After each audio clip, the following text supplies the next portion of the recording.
You've been lied to about what makes a resume stand out. Run the other way if a career coach tells you that a flashy design resume like this will set you apart. Because recruiters are not looking for art projects, they are looking for clarity.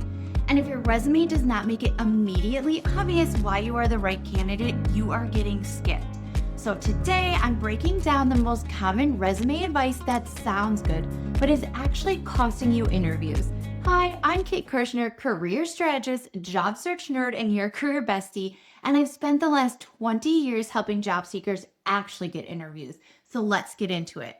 Let's start with the big one. These overly designed, colorful, graphic heavy resumes. They look impressive, they feel modern, and they make you think this will stand out. It won't, because recruiters are not sitting there admiring your design. They are scanning your resume in seconds, trying to answer one simple question. Can this person solve my problem? If your formatting slows them down, hides key information, or makes your experience harder to find, you've already lost. Clean, structured, easy to scan resumes win every single time. And it gets worse because some of the most common advice out there is just flat wrong. If a career coach is telling you any of this, don't waste your money. If someone tells you your resume failed an ATS score, run. There is no universal ATS score. Recruiters are not rejecting candidates based on some percentage match. They are reading your resume like a human. The goal is not to beat a system, it is to be clear and aligned. Yes, you should tailor your resume. Yes, you should reorder your bullets so the most relevant ones come first.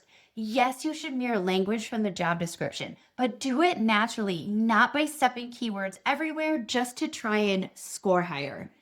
If someone tells you to remove dates from your employment history to hide gaps or your age, run even faster.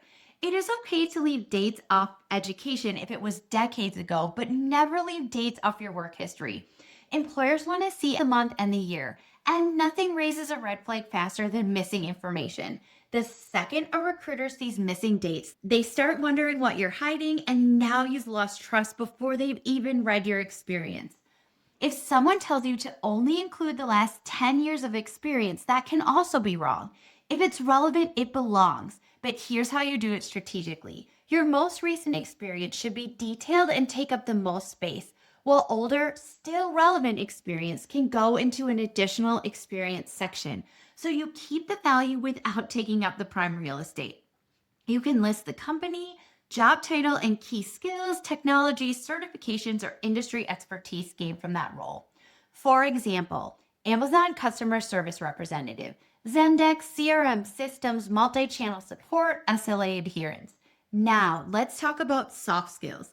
If someone tells you to add a section that says you're a team player or a hard worker or a great communicator, that does nothing for you because it's generic and also your resume needs to prove it. Instead of saying you're a team player, show it. For example, you could say you collaborated with cross-functional teams across operations and sales to streamline workflows, reducing turnaround time by 25%. Or that you partnered with a team to identify process gaps and implemented solutions that increased output by 30%. That's what makes a recruiter believe you.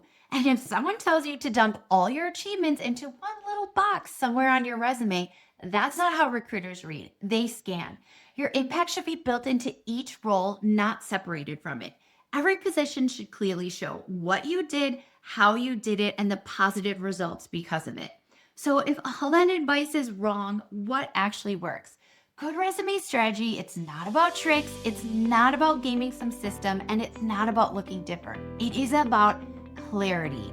Your resume should make it immediately obvious what you do, what you're good at, and why that matters for this role. Because recruiters are not reading carefully, they are scanning quickly. And if your value is not clear fast, you don't get the interview. So let's recap.